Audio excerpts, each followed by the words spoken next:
Et est-ce qu'on peut dire aujourd'hui qu'on est dans une ère un peu apocalyptique, avec Ah tout ce bah qui se si, passe de ah par bah le si, monde?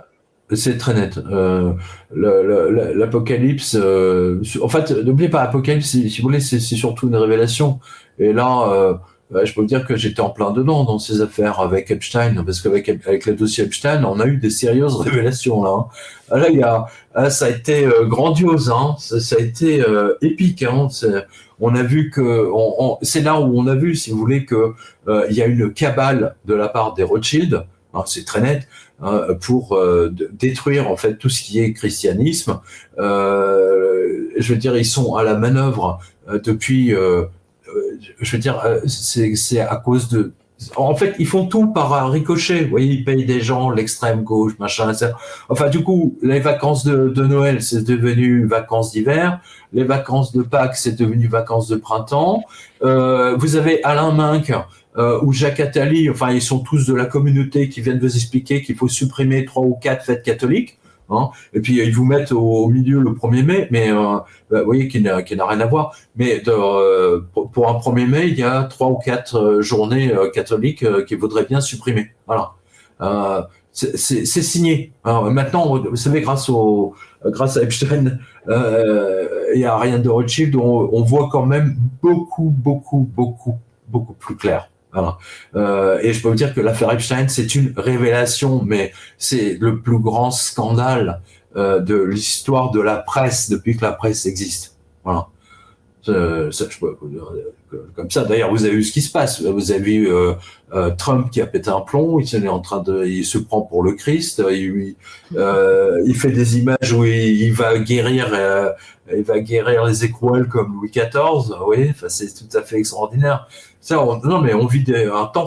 Pour un journaliste, c'est extraordinaire. Ça, on vit vraiment des temps absolument phénoménaux. Les révélations. Et elles continuent. Elle Elle continue. continue. Alors, pour un journaliste, forcément, c'est assez, on va dire, c'est un peu le travail justement qui motive et qui fait que l'adrénaline est là pour enquêter et pour aller chercher. Mais pour les citoyens lambda, qu'est-ce que ça signifie tout ça finalement? Quand on est là et qu'on regarde toutes ces informations, on se sent déjà démuni. À quoi on se raccroche? Qu'est-ce que ça nous demande en fait? Est-ce que ça nous demande de non, la je vais vous résilience? répondre autrement. Non, je vais vous répondre autrement.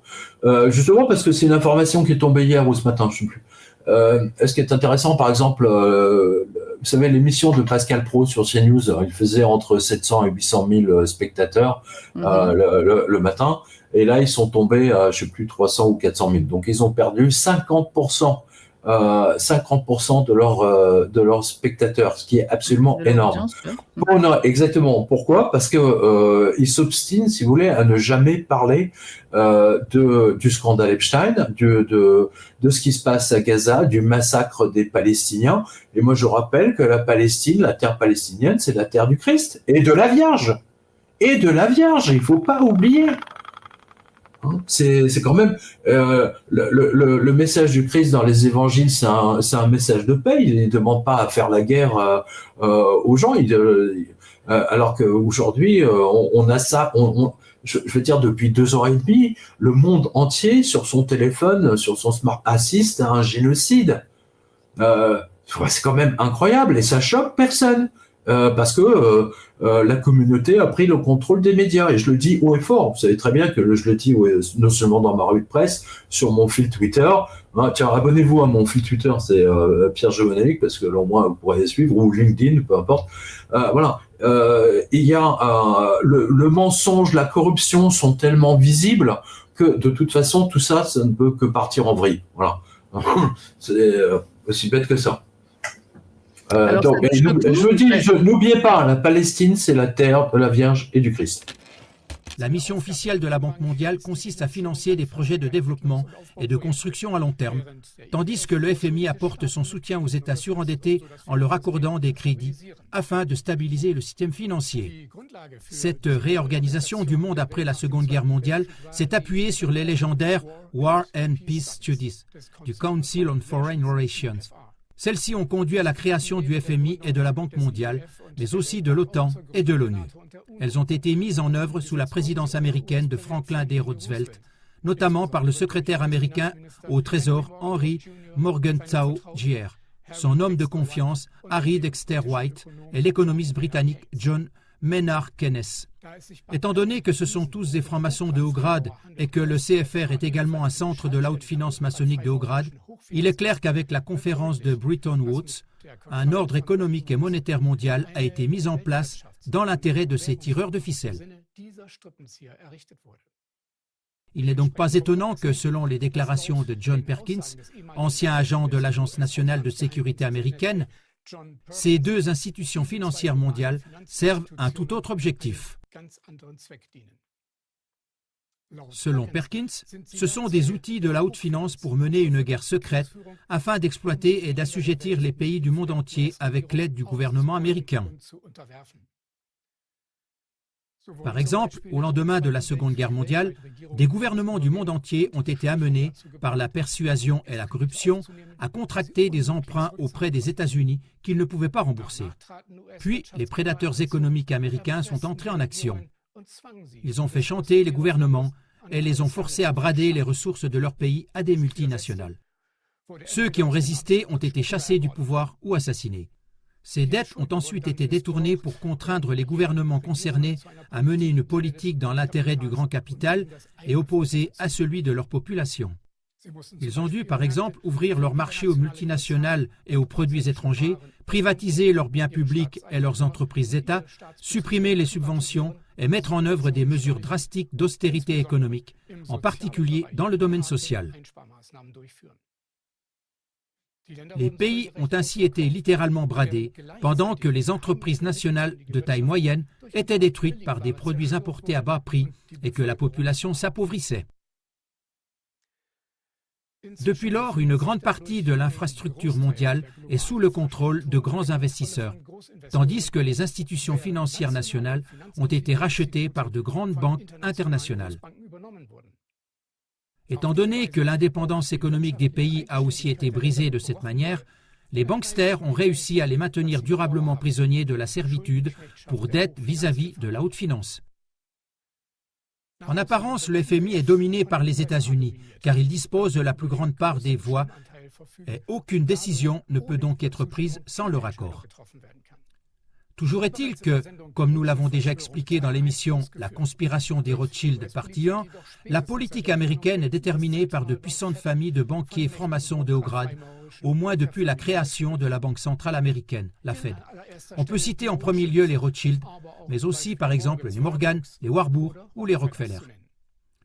Cela a été rendu possible par leur contrôle du système financier américain via la Fed et la création de puissants think tanks comme le CFR ou la Commission trilatérale qui ont permis d'infiltrer complètement le gouvernement américain. Il n'est donc pas étonnant que, selon l'auteur du livre The Great Awakening, Peter W. Meyer, le FMI soit entièrement sous le contrôle des Rothschild, tandis que la Banque mondiale serait dirigée par les Rothschild en collusion avec les plus grandes familles de banquiers du monde.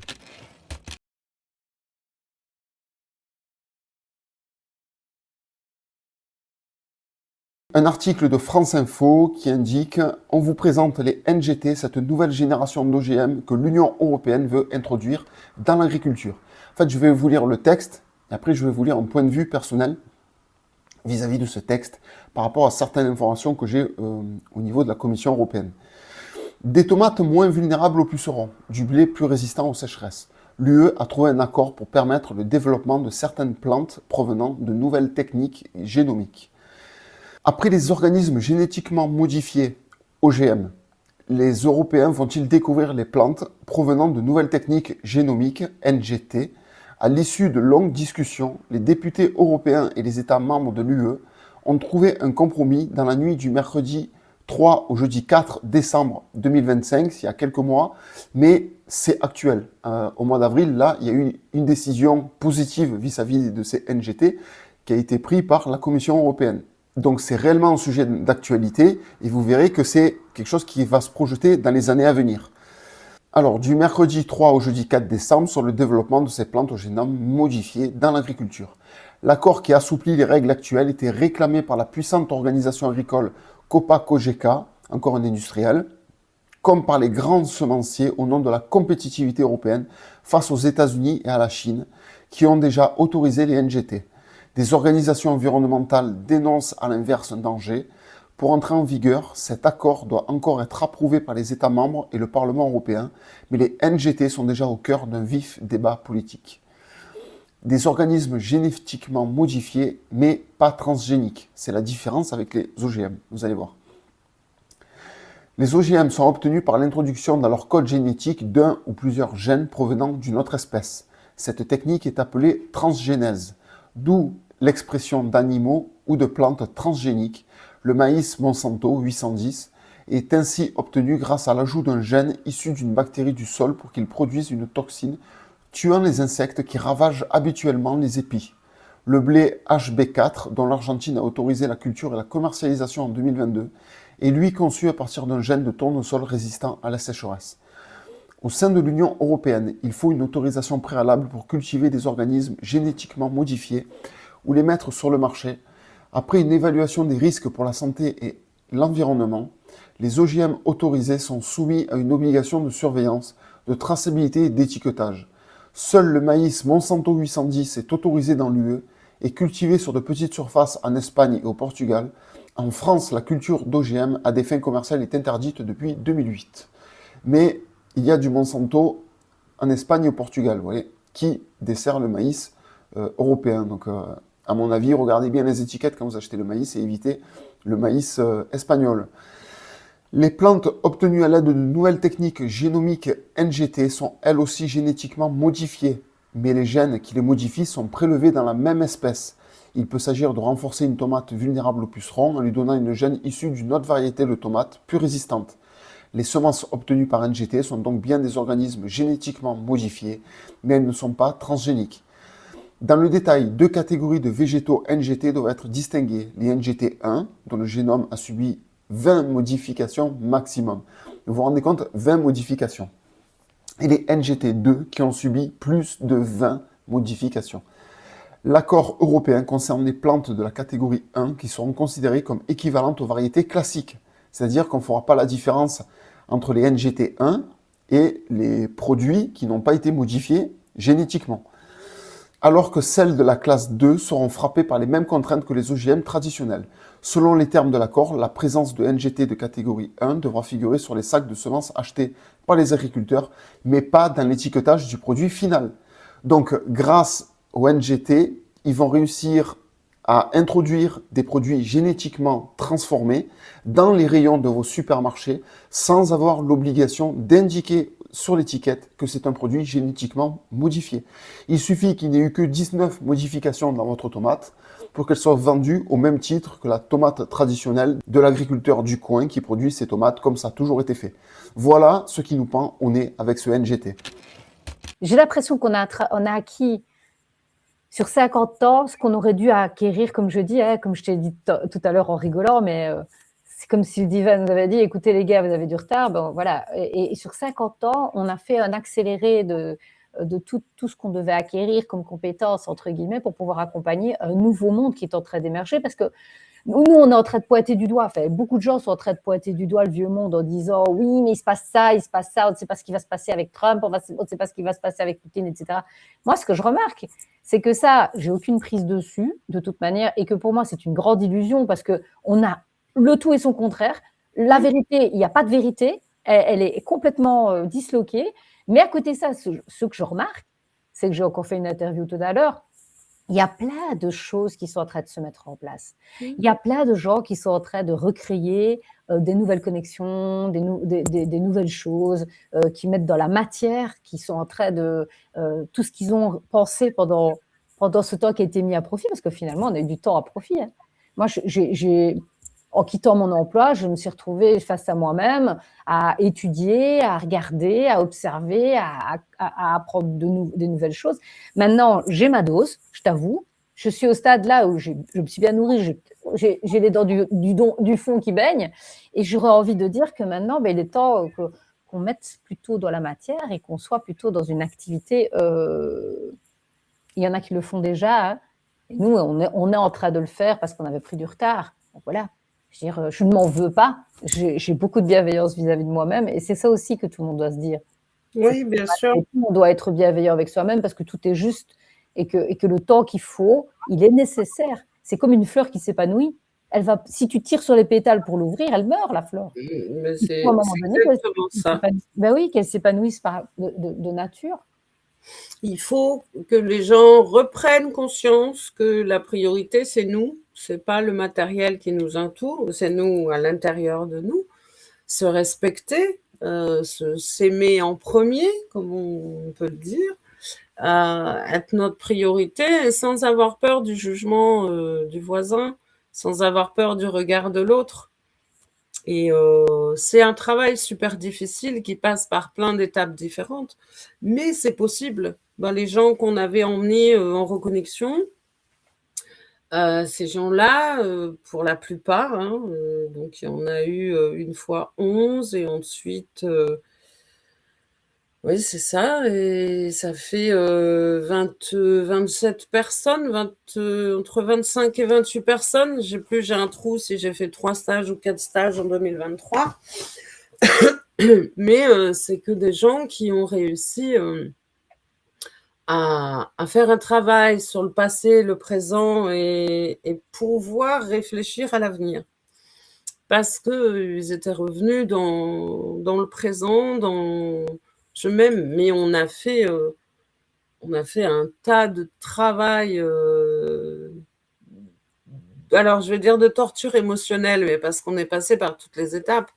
C'est 4 jours où tu passes des pleurs au rire. Et en fait, ça, les gens ne savent plus le faire. À cause du regard des autres, l'émotionnel, il transperce plus, il traverse plus. Et c'est comme ça d'ailleurs que les gens se rendent malades.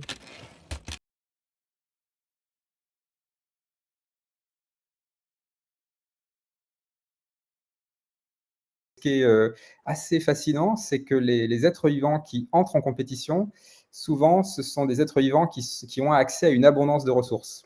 Bah, typiquement, quand vous allez au parc et que vous jetez du pain, les pigeons vont se battre pour manger les miettes de pain. Ça c'est ce qu'on voit chez les êtres vivants. Quand il y a abondance de ressources, ça stimule la compétition. Et d'ailleurs, c'est ce qu'avait vu Darwin. Et donc, voilà, il en avait fait une loi, mais il a parlé d'autres choses aussi. Hein. C'est la partie qu'on a voulu extraire de Darwin, mais il y a d'autres choses dans Darwin. Et donc, en effet, quand il y a beaucoup de ressources, les êtres vivants ont tendance à aller vers la compétition et vers la performance. Et donc, nous sommes des êtres vivants comme les autres. Le problème, c'est qu'on a eu accès à, par notre conscience, notre cerveau, notre intelligence, hein, finalement, on a eu accès à des ressources, à la boîte de Pandore. Typiquement, le pétrole, voilà, on a eu accès à l'équivalent de centaines de millions d'années d'énergie stockée, comme ça, et qu'on a brûlé en quelques centaines d'années. Donc, en fait, c'est ça le problème, c'est qu'on a eu accès, enfin, c'est un des nœuds du problème, on a eu accès à énormément de ressources en très peu de temps, et donc on s'est transformé en parasite sur Terre. Et donc, on est exactement comme, d'ailleurs, Michel Serres en avait parlé avant moi, hein, le Parasite, son bouquin, c'est ça, hein, c'est l'homme est un pouls pour l'homme. Hein, voilà, donc, en fait, on est en train de se comporter comme des parasites sur Terre, alors que la plupart des êtres vivants sur Terre, ceux qui font face à des pénuries, à des fluctuations, donc ce qui est l'essentiel des écosystèmes sur Terre, hein, la mauvaise saison, les gelées, les sécheresses estivales, tout ça, c'est des fluctuations, et bien, ils font des symbioses, ils font de la coopération. Ils ne sont pas extractivistes, ils remplacent l'abondance matérielle par l'abondance des interactions. Et donc, c'est vers ça qu'il va falloir aller, hein, évidemment. Oui, tout à fait. Du coup, on pourrait dire que c'est aussi un système d'équilibrage. Je vais remettre ma caméra.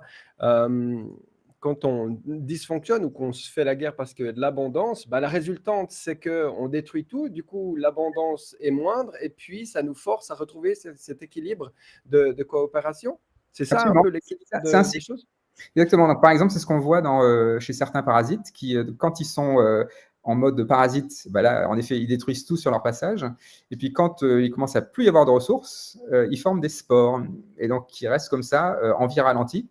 Et donc, ils attendent que les ressources se refassent. Et là, hop, ils redeviennent des parasites qui vont tout. Donc, c'est des cycles, quoi. Voilà, ça oscille comme ça. Et donc, le monde vivant n'arrête pas d'osciller entre compétition et coopération. Nous, le problème avec les humains, c'est qu'on allait beaucoup trop loin dans la compétition. Enfin, on a dévasté les écosystèmes comme aucune espèce avant nous. Donc là, on arrive donc à un point de bascule, on peut dire. Peut-être encore avant d'aller sur les conséquences que génèrent déjà, d'ailleurs, hein, on peut les observer. Philosophiquement, construire la robustesse, à part survivre plus longtemps, ça sert à quoi? Alors, faut bien que je définisse les termes, hein. La robustesse, c'est maintenir le système stable et viable malgré les fluctuations. Donc ça, c'est la définition physique de la robustesse. C'est une forme de robustesse dynamique. C'est que c'est pas juste la solidité qui est une forme de robustesse statique, en fait, qui n'existe pas. Enfin, c'est un peu une fiction d'esprit. Il n'y a rien de statique dans l'univers, donc tout est tout le temps dynamique. Donc la robustesse, c'est dynamique, c'est maintenir le système stable et viable malgré les fluctuations. La robustesse, en fait, ça crée un espace de viabilité. Et donc, en fait, quand on est robuste, on a ouvert les bornes, on a élargi l'espace, et donc on a plus de chemins possibles. On a créé les conditions dans lesquelles on peut diversifier les chemins. Alors que quand on fait de la performance, on sait au contraire canaliser. On dissipe le potentiel, et donc on réduit les bornes. On devient de moins en moins robuste, de plus en plus spécialisé, de plus en plus optimisé, et donc on n'a plus qu'un seul chemin. Et donc on a réduit le champ des possibles. Et donc, en fait, c'est la dérive sectaire, hein, pour le dire rapidement. Hein. Une dérive sectaire, on ne voit plus le monde que d'une seule façon. On va très, très vite, tout le monde pense pareil. Donc, il n'y a même plus besoin de communiquer. Hein. C'est très silencieux, hein, les sectes, parce que tout le monde pense pareil. Sauf que ça claque à la fin. Hein. Le parasite, on peut considérer, d'un certain point de vue, que c'est une forme de dérive sectaire aussi. Hein. C'est-à-dire qu'en fait, on ne voit plus le monde que d'un seul point de vue. On extrait une ressource, et puis quand cette ressource n'est plus là, c'est terminé.